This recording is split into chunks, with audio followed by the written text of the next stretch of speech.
I'm going to go also to another topic that I have with a lot of individuals for individual therapy. This is not more family oriented, it's more individually oriented, where the notion of how do people find themselves motivated to do something.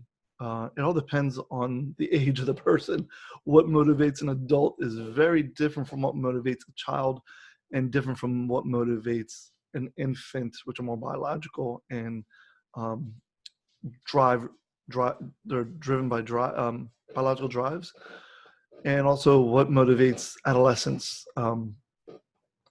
So it's for an adult, one of the biggest motivators for an adult, believe it or not, is fear.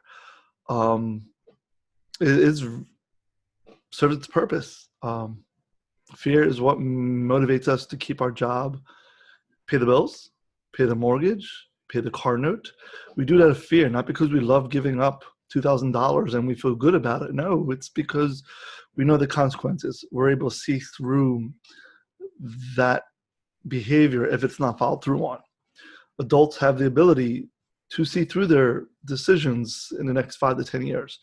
That's because the frontal lobes are developed. But a teenager does not have that insight or that ability. So their ability to tap into fear as a motivator is not the same, nor do I recommend it. However, I've noticed in the course of doing individual therapy among adolescents that there are a good amount of individuals who are motivated by what's called the desire to thrive. And you'll see that in their athletic personal lives or academic lives. It's not necessarily fear, maybe translates into fear when they get older, but they have this desire to thrive. And it's a concept that's talked about, which form of a motivation is to be successful. Because a lot of the things that would lead to success for an adolescent are not rewarding. They're not rewarding at all. Going to school is not a rewarding experience. Grades are grades. I don't get that confused with rewards.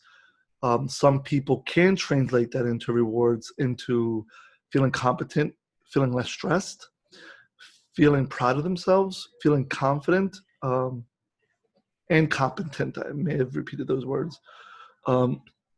So those are the little victories that someone who is an adult could use as a way of motivating themselves for this concept of success for school.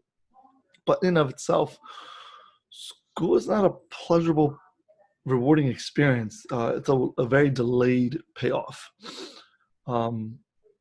which is interesting because there's a lot of research about those who are usually more successful usually are the ones that have this delayed gratification, this ability to engage in an act, knowing that there's not an immediate reward. And those individuals tend to report more professional and academic success. There's a whole series of studies on it. You can Google it. It's called the marshmallow study or the marshmallow effect. It depends on how they categorized it, but it's a legitimate study on delayed gratification and not getting immediate rewards for a behavior, which is a marshmallow was used in order to gauge that. So that is an interesting real study. So being able to motivate yourself as an adult, it's usually fear-based. However, for an adolescent, I don't recommend it. I think it's a little dark. It's not necessary. The other discussion that's usually had for adolescents and teenagers to remain sharp on what they're trying to accomplish in life is I'm honest with them and say being good at something or being adequate or okay at something will not lead to success. And I am not mistaken when I say that. Being good, adequate, or okay at something will not lead to long-term success. You may be able to stay afloat for a short term, but the complexities change over time. I think we've talked about this before in another episode where as we get older, things become more complex. Therefore, the being okay concept is outdated, very quickly outdated. So being okay at something may work for a day or two or a week or a month, but it will not translate into long-term success. I have plenty of times where I've seen it, and some people who engage in that sometimes feel that being okay is the reward. They feel accomplished because they're being okay. That is not going to translate into long-term success.